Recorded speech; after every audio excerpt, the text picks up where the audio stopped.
తెలంగాణ రాష్ట్ర తొలి ముఖ్యమంత్రి ఉద్యమ నాయకులైన శ్రీ కేసీఆర్ గారి పట్ల ప్రజలకు ఉన్నటువంటి ఒక ప్రేమ, నమ్మకం, విశ్వాసం, అచంచలమైనటువంటి ప్రజలకు వారి పట్ల ఉన్నటువంటి ఒక భక్తికి నిదర్శనంగా దాదాపు 25 లక్షల మంది యావత్ తెలంగాణ నలుమూలల నుండి వచ్చేసి ఆ సభనంతా కూడా విజయవంతం చేసినారు. తెలంగాణకు కేసీఆర్కు ఉన్నటువంటి పేగు బంధాన్ని, అనుబంధాన్ని మరొక్కసారి ఎల్కతుర్తి సభ ద్వారా ప్రజలు రుజువు చేసి చూపించినారు. తెలంగాణ స్వంత పార్టీ పుట్టినరోజును నిన్న జరుపుకున్నటువంటి ఒక సందర్భంగా అక్కడికి మండు టెండల్ని కూడా లెక్క చేయకుండా విచ్చేసినటువంటి లక్షలాది మంది అమ్మలకు, అక్కలకు, అన్నలకు, చెల్లెళ్లకు, పెద్దలకు, ఆత్మీయులకు అందరికీ కూడా పేరు పేరున శిరస్సు వంచి బీఆర్ఎస్ పార్టీ తరపు నుండి పాదాభివందనం చేస్తూ ఉన్నాం. మండు టెండను లెక్క చేయకుండా గుండెల్లో కొలువైనటువంటి కేసీఆర్ను చూసేందుకు, ఆయన చెప్పేటువంటి ఒక సందేశాన్ని వినేందుకు ఎల్కతుర్తికి విచ్చేసినటువంటి మీ అందరికీ కూడా శిరస్సు వంచి నమస్కారాలు తెలియజేస్తా ఉన్నాను. మీ పాదాలకు వందనాలు మరొకసారి తెలియజేస్తా ఉన్నాను. ఇంత పెద్ద ఎత్తున ఈ వరంగల్ సభను నిర్వహించినటువంటి ఏ ఒక్కరికి కూడా ఏ రకమైనటువంటి ఇబ్బందులు లేకుండా అద్భుతంగా ఒక ఆర్మీ కోఆర్డినేట్ చేసినట్టుగా, ఆర్మీ నిర్వహించినట్టుగా ఆ సభ నిర్వహణలో అహోరాత్రులు కృషి చేసినటువంటి కేసీఆర్ గారి నేతృత్వంలో పనిచేసిన బీఆర్ఎస్ పార్టీ వరంగల్ జిల్లా నాయకులు కానివ్వండి, కార్యకర్తలు కానివ్వండి, రకరకాల డిపార్ట్మెంట్స్లో పనిచేసినటువంటి అనేక మంది, వారందరికీ కూడా బీఆర్ఎస్ పార్టీ తరపు నుండి హృదయపూర్వకంగా కృతజ్ఞతలు తెలియజేస్తా ఉన్నాను. గతంలో కూడా కేసీఆర్ గారు అనేక సభలు నిర్వహించినారు. ఇదే వరంగల్లో నేషనల్ మీడియా కోడై కూసేటువంటి ఒక రీతిలో గిన్నీస్ రికార్డును తలదన్నేటువంటి ఒక రీతిలో పెద్ద పెద్ద సభలు పెట్టినటువంటి ఒక చరిత్ర మనం గతంలో చూసినాం. 2013-12 ఆ ప్రాంతంలో పెట్టినట్టు ఒక సభ. It was a history that was created in the world. ప్రపంచంలోనే అతిపెద్ద మానవ సముద్రం లాంటి సభగా ఆ రోజు గిన్నీస్ బుక్ రికార్డ్స్లోకి ఎక్కినటువంటి ఒక సభ. దాన్ని తలదన్నేటువంటి ఒక రీతిలో నిన్న ఎల్కతుర్తి సభ విజయవంతమైంది.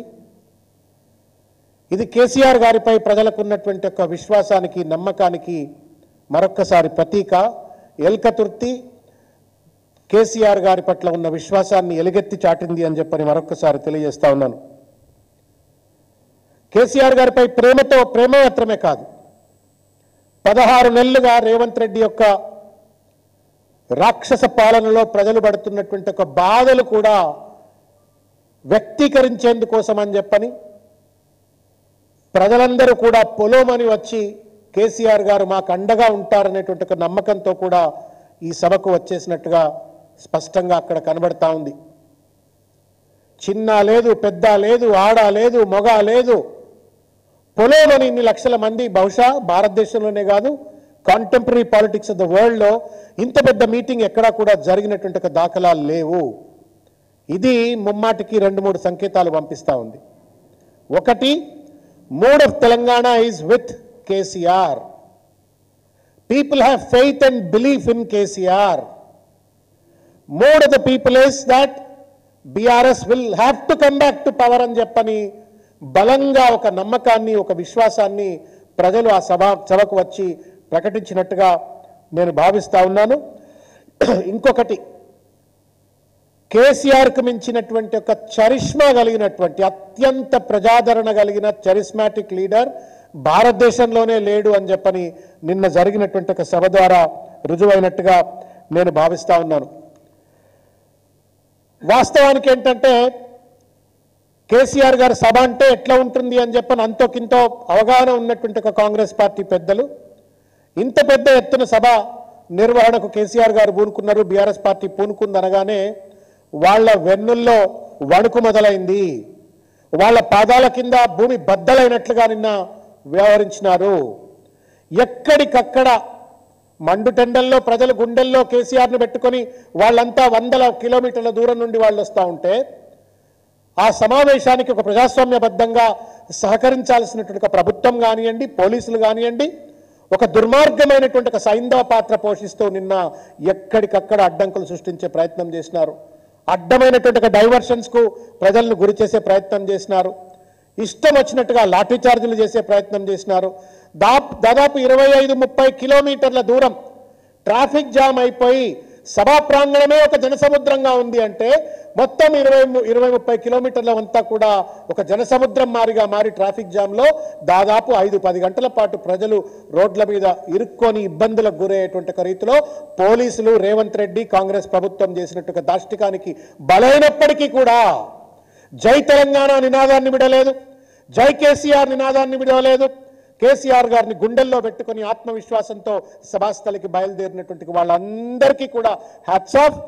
నేను పోలీసు గారి ప్రభుత్వానికి కానీ ఒకటే విజ్ఞప్తి చేస్తా ఉన్నాను, ఈ రకంగా అప్రజాస్వామికంగా మీరు ఎంతెంత అయితే అడ్డంకులు సృష్టించే ప్రయత్నం చేస్తారో, అణచివేతకు గురి చేసే ప్రయత్నం చేస్తారో అంతకు పై ఎత్తు కేసీఆర్ గారి యొక్క నాయకత్వంలో బీఆర్ఎస్ సైనికులు కానీ ప్రజలు కానీ మీపై తిరగబడే రోజు ఇంకా ముందుందనే ఒక విషయాన్ని దయచేసి గుర్తుపెట్టుకోవాలని చెప్పి నేను కోరుతా ఉన్నాను.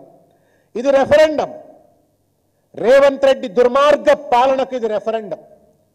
ఒకవేళ నిజంగానే గనక రేవంత్ రెడ్డి పాలనలో గనక ఇచ్చిన వాగ్దానాలు అమలు చేస్తున్నట్టయితే 25 లక్షల మంది ఆ సభకు వచ్చిండేవాళ్ళు కాదు.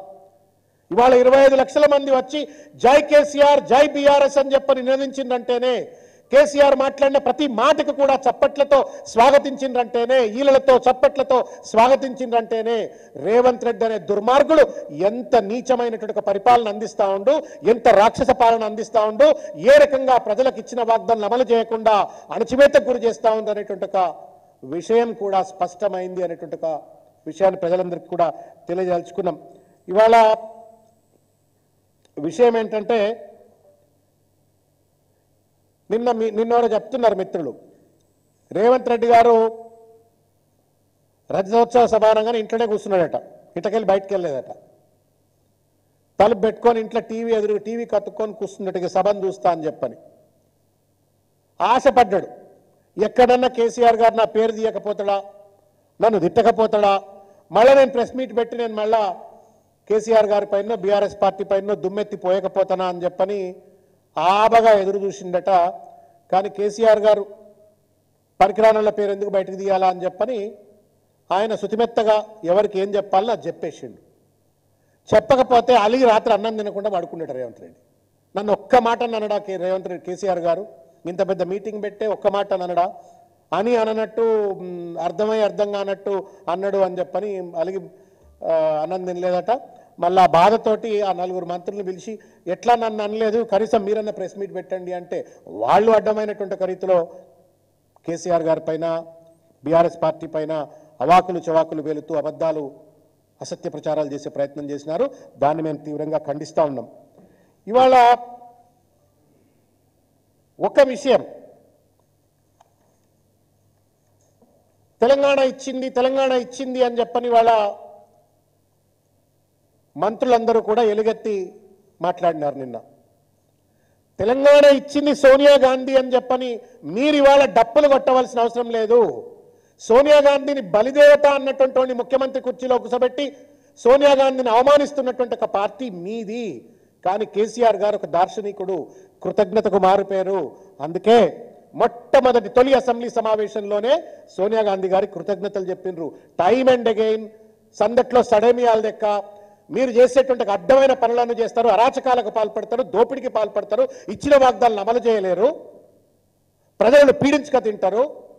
ప్రశ్నిస్తే సోనియా గాంధీ తెలంగాణ ఇచ్చింది అని చెప్పని ఒక షీల్డ్ను ముందు పెట్టుకొని శిఖండి రాజకీయాలు ఇవాళ కాంగ్రెస్ పార్టీకి చెందిన మంత్రులు ఇవాళ చేస్తూ ఉన్నారు. బుద్ధి తెచ్చుకోండి అని చెప్పి నేను ఈ సందర్భంగా నేను విజ్ఞప్తి చేస్తూ ఉన్నాను. ఇవాళ కొన్ని విషయాలు నిన్న కేసీఆర్ గారు చాలా స్పష్టంగా చెప్పినారు. ఇది ట్రైలర్ మాత్రమే, ఎల్కతుర్తి సభ ట్రైలర్ మాత్రమే. రానున్నటువంటి ఒక 3-3.5 సంవత్సరాల పాటు మీ భరతం పట్టడానికి కేసీఆర్ గారి యొక్క నాయకత్వంలో బీఆర్ఎస్ పార్టీ సర్వం సిద్ధమైంది. అయిపోయింది, మీ హానీమూన్ అయిపోయింది, మీ టైం అయిపోయింది. 16 నెలల పాటు ఎంత టైం ఇవ్వాలనో అంత టైం ఇచ్చిండ్రు, ఎంత ఓపిక పట్టాలనో అంత ఓపిక పట్టిండ్రు. ఇవాళ మీరు ప్రజా పాలన పేరు మీద అధికారంకి వచ్చి ఒక రాక్షస పాలన కొనసాగిస్తున్నటువంటి ఒక దుర్మార్గులు మిమ్మల్ని భరతం బట్టి ప్రజాస్వామికంగా మీకు బుద్ధి చెప్పేందుకోసం తప్పనిసరిగా బీఆర్ఎస్ పార్టీ ముందుకు కలుతున్న ఒక బలమైనటువంటి ఒక సంకేతాన్ని నిన్న కేసీఆర్ గారు ఇచ్చినారు. ఇకనైనా నేను మంత్రులందరికీ కూడా విజ్ఞప్తి చేస్తూ ఒక సందేశం, ఒక సలహా ఇవ్వదలుచుకున్నా. విమర్శ చేయాలా. Democracy is all about decent, criticism, mutual criticism, constructive criticism. కానీ మీరు కేసీఆర్ గారి పైన, బీఆర్ఎస్ పార్టీ పైన క్రిటిసిజం చేసే ముందు, విమర్శ చేసే ముందు, ప్రతివిమర్శ చేసే ముందు ఆత్మవిమర్శ చేసుకోండి. మీరు మీ గుండె మీద చేయబెట్టుకొని చెప్పండి, మీరు ఇచ్చే ఏ వాగ్దానాన్ని పూర్తి స్థాయిలో అమలు చేసిండ్రా?